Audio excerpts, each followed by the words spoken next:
Class 8 এর গণিত ক্লাসে তোমাদের সবাইকে স্বাগতম। আজকের এই ক্লাসে আমরা একটি গুরুত্বপূর্ণ অঙ্ক করতে চলেছি, যেটা হলো 15 নাম্বার। তো আমি তোমাদের একটু কথা বলে দিই যে এই অঙ্কটা কিন্তু আমি যখন সাজেশনে বলেছিলাম তখন বলেছিলাম যে এই অঙ্কটা 100% শিওর ফর অর্ধবার্ষিক পরীক্ষা, মানে অর্ধবার্ষিক এবং বার্ষিক পরীক্ষার জন্য এই অঙ্কটাকে আমি 100% শিওর দিয়েছি এবং বলেছি যে এই অঙ্কটা আসবে। এখন প্রশ্ন হলো এই অঙ্কটা যে এত গুরুত্বপূর্ণ এবং এই অধ্যায়টা কিন্তু সবচেয়ে বেশি গুরুত্বপূর্ণ, যে অধ্যায়টির নাম হলো 11 নম্বর অধ্যায়। এবং অনেকে হয়তো এটা জানো না যে এটা কেন গুরুত্বপূর্ণ।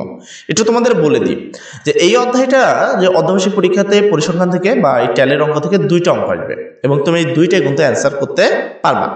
এই দুইটা অ্যান্সার করলে তুমি পাবা 20 মার্ক এবং এখান থেকে আবার সংক্ষিপ্ত প্রশ্ন, মানে এই একটা অধ্যায় করলে তোমার 5 মার্ক কিন্তু উঠে যাবে। তাই একটু কষ্ট করে হলেও এই অধ্যায়ের প্রত্যেকটা অঙ্ককে গুরুত্ব সহকারে করবা।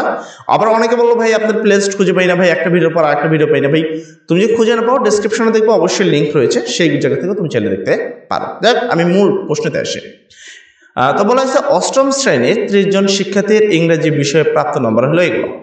টোটাল এখানে 30টা নাম্বার আছে, যেহেতু এখানে 30 জন বলছে তার মানে এখানে সংখ্যা 30টাই আছে, গুনে দেখতে পারো। ক নম্বর প্রশ্ন, শ্রেণী ব্যবধান 5 ধরে শ্রেণী সংখ্যা নির্ণয় করো। এবং শ্রেণী সংখ্যা নির্ণয়ের জন্য কি কি দরকার? প্রথম সর্বোচ্চ সংখ্যা এবং সর্বনিম্ন সংখ্যা দরকার, তারপর পরিসর দরকার। এখন তোমাকে কি করতে হবে? সর্বপ্রথম এখানে খুঁজতে হবে যে সবচেয়ে ছোট সংখ্যা কত এবং সবচেয়ে বড় সংখ্যা কত। তো খুঁজলে তোমরা যে উত্তরটা পাবা সেটা হলো এখানে সমাধান। সর্বনিম্ন নম্বর হলো 42, মানে সবচেয়ে ছোট সংখ্যা হলো 42 এবং 42-এর থেকে ছোট এখানে কোনো সংখ্যা নেই, প্রথম কথা। এবং সর্বোচ্চ নম্বর হলো 73, মানে 73 থেকে আবার বড় কোনো নাম্বার নেই। এবার কি পরিসরের সূত্র হলো সর্বোচ্চ সংখ্যা মাইনাস সর্বনিম্ন সংখ্যা প্লাস 1। সর্বোচ্চ সংখ্যা পেয়েছি 73, তাই এখানে সর্বোচ্চ সংখ্যা যুগে 73 মাইনাস চিহ্ন আছে মাইনাস।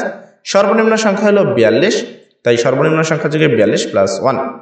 এবার 73 থেকে যদি 42 বাদ দিই তাহলে হয় 31, 31-এর সাথে 1 যোগ করলে হয় 32। তাহলে আমরা পেলাম পরিসর। কিন্তু আমাদের প্রশ্ন কি ছিল? শ্রেণীর সংখ্যা নির্ণয়। এবার আমরা করবো শ্রেণী ব্যবধান, যে কথা বলছে আমরা সেটা লিখবো, ঠিক আছে? আচ্ছা, সুতরাং শ্রেণী ব্যবধান 5 ধরে শ্রেণীর সংখ্যা ইকুয়াল পরিসর ডিভাইডেড ব্যবধান। পরিসর হলো কত? 32 ডিভাইডেড 5 হলো ব্যবধান। ভাগ করলে তুমি পাবা হলো 6.4। এবার প্রশ্ন হলো এই শ্রেণীর সংখ্যা মানে হলো যে এখানে তুমি যে দাগগুলো দেখতে পাচ্ছ এই দাগগুলো।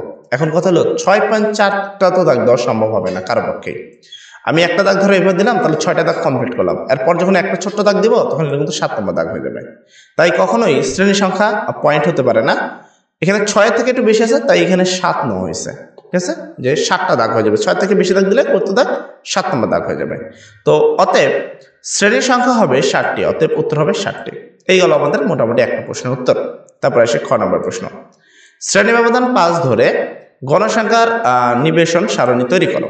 তাহলে কি শ্রেণী ব্যবধান 5 ধরে গণসংখ্যার নিবেশন সারণী তৈরি করতে হবে। এটা খুবই গুরুত্বপূর্ণ প্রশ্ন, আর আমি যেহেতু এই প্রশ্নটাকে 100% শিওর দিচ্ছি যে এই প্রশ্নটা আসবে, তো অবশ্যই তোমাকে এটা মনোযোগ সহকারে করা উচিত। এবার আসি শ্রেণী ব্যবধান 5 ধরে গণসংখ্যার সারণী কিভাবে তৈরি করবো। অলরেডি তো সারণীর জন্য আমরা লাইন পেলাম 7টি, তো টোটাল আমাদের দাগ কাটতে হবে 9টি, দুইটা বেশি, উপরে একটা নিচে একটা বেশি দিতে হয়। এবার আমাকে লিখতে হবে খ নম্বরে ইংরেজিতে প্রাপ্ত নম্বরের গণসংখ্যার নিবেশন তৈরি করা হলো। এরপর একটা দিবস শ্রেণীব্যাপ্তি, ট্যালি চিহ্ন এবং গণসংখ্যা, এই 3টা হয়ে থাকে। এবার শ্রেণীব্যাপ্তি কত থেকে শুরু করবো? সবচেয়ে ছোট সংখ্যা কত সেটা তোমাকে খেয়াল রাখতে হবে। আমি একটু যাব আবার নিচে, যেখানে তোমাকে দেখাবো যে এখানে দেখো সবচেয়ে ছোট সংখ্যা হলো 42, তাহলে আমাকে 42 থেকে শুরু করতে হবে শ্রেণী ব্যবধান 5 ধরে। তো এই জন্য এখানে 42 থেকে শুরু করা হয়েছে, ব্যবধান 5। অনেকে বলবো ভাই এখানে তো ব্যবধান এমনি দেখলে দেখা যাচ্ছে যে 4, 42-এর সাথে 4 যোগ করলে কিন্তু 46 হয়। তাহলে তো ব্যবধান 4 কেন নিয়েছে? কিন্তু প্রশ্ন তো বলছিল যে শ্রেণীর ব্যবধান 5 ধরে, কারণ প্রশ্ন তো বলা হয়েছে যে শ্রেণীর ব্যবধান কত ধরতে হবে? 5।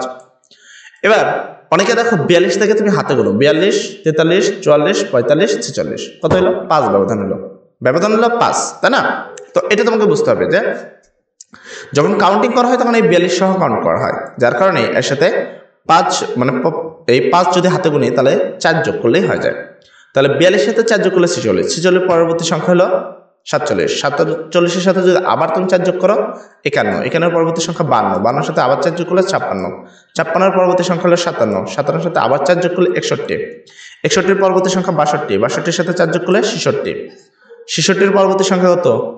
67, 67-এর 4 যোগ করলে 71, 71-এর পরবর্তী সংখ্যা 72, 72-এর সাথে 4 যোগ করলে 76। তো এই হলো আমাদের মোটামুটি এটা। এবার ট্যালি চিহ্ন কিভাবে বসাবো? বসানোর নিয়মটা কি?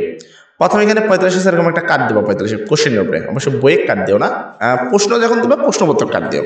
আপাতত বুঝিয়ে দিচ্ছি যে সহজভাবে কিভাবে করা যায়। তো 45 আছে, আমি 45কে এরকম একটা কাট দেবো, দেওয়ার পরে আমি খুঁজবো যে 45 কোথায় আছে। দেখো এখানে 42 থেকে 46 পর্যন্ত আছে, তার মানে 45 এর মধ্যে আছে। তো আমি এই বরাবর একটা এরকম দাগ টানে দেবো। তারপরে 42 আমি এরকম একটা দাগ কাটবো, কারণ 42 কোথায় এখানেই আছে, তো আমি এই বরাবর আরেকটা দাগ কাটবো। তারপরে 60, তো আমি এবার 60 খুঁজবো যে কোন লাইনে 60 আছে। দেখো 57 থেকে 61 পর্যন্ত আছে, মানে 61 পর্যন্ত আছে, মানে 60 পর্যন্ত এখানেই আছে। তো আমি এ বরাবর একটা দাগ কাটবো। তারপরে হলো তোমার কত 61, তো আমি একটা কাট দেবো এবং 61 ঘরে চলে যাব। 61 এই ঘরে আছে, আমি এই বরাবর আরেকটা দাগ কাটবো। তারপর তোমার কত আছে 58, তো এইভাবে আরেকটা কাট দিবা, দিয়ে 58 ঘরে যেটা আছে 57 থেকে 61 এর মধ্যে আছে, তো এই বরাবর একটা দাগ কাটবা। তো অ্যাকচুয়ালি এইভাবে তোমাদের দাগগুলো কেটে কেটে তোমরা এইভাবে আমরা যে ট্যালিটা পেয়েছি সেই ট্যালিটা তোমরা পাবা। তো অবশ্যই মনোযোগ সহকারে ট্যালিটা কাটবা, ঠিক আছে? তো আমি জাস্ট পদ্ধতিটা দেখে দিলাম তোমাদের। এখানে 5টি কাটা হয়, তাহলে 5, এখানে 5টি হয়, তাই 5, 4টা কাটার পরে 5 নম্বর দাগ কোনটা এভাবে সাইড কাটতে হয়, এভাবে 4টা কাটার পর 5 নম্বর কোনটা এভাবে আটি বাঁধতে হয়। তো এখানে 5টা, এখানে 5টা, এখানে পেয়েছি আমরা 7টা, এখানে আমরা পেয়েছি 6টা, এখানে পেয়েছি 2টা, তারপরটা পেয়েছি 4টা, তারপরটা পেয়েছি 1টা, টোটাল হলো 30টা। আর এখানে এমনি বলে রাখছিল 30 জন। এতো গণসংখ্যার সারণী তৈরি করা হয়ে গেল। এবার গ নাম্বার প্রশ্ন, সারণী থেকে গড় নির্ণয় করো। সারণী থেকে গড় নির্ণয়, এবং গড় নির্ণয়ের জন্য তোমাকে জানতে হবে যে কয়টা দাগ কাটতে হয়, সেগুলো 4টা দাগ কাটতে হয়। তো গ নাম্বার প্রশ্ন, ইংরেজিতে প্রাপ্ত নম্বরের গড় নির্ণয়ের সারণী। প্রথম শ্রেণী ব্যাপ্তি, মধ্যমান, গণসংখ্যা, FI/XI। পূর্বের সারণী থেকে, এই সারণী থেকে, ঠিক আছে, এই যে শ্রেণী ব্যাপ্তি যেটা পাইছো 42 থেকে 46, 47 থেকে, এইগুলোই দেখে দেখে এখানে লিখে দিবা। 42 থেকে 46, 47 থেকে 51, 52 থেকে হুবহু যা যা আছে এগুলো এখানে দেখে দেখে এখানে লিখে দিবা। তারপর গণসংখ্যা এখানে যা পাইছো, এই যে এই গণসংখ্যাটাও তুমি হুবহু কি করবে, এখানে এই বরাবর লিখে দিবা। বাকি আসলো তোমাদের মধ্যমান। আচ্ছা, মধ্যমান জিনিসটা কি?